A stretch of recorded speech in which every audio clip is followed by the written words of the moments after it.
All right, this concludes the section of the course introducing you to reactive programming. Now, I'm sorry, I hope this wasn't too boring. We didn't have a lot of hands-on coding example, but really we need to transfer a lot of information about reactive programming and just trying to lay down a foundation of the concepts and stuff that we have to deal with going forward. So it takes a lot of getting around your head around it. It is definitely a different programming paradigm. It's going to feel pretty clunky at first when you're working with it.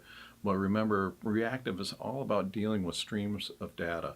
So streams are going to be coming through these libraries. So it's really quite a different programming paradigm because you're dealing with basically a future object that you're passing, and then something is going to ask for that data, and then it's going to trigger all that logic into your code all at once.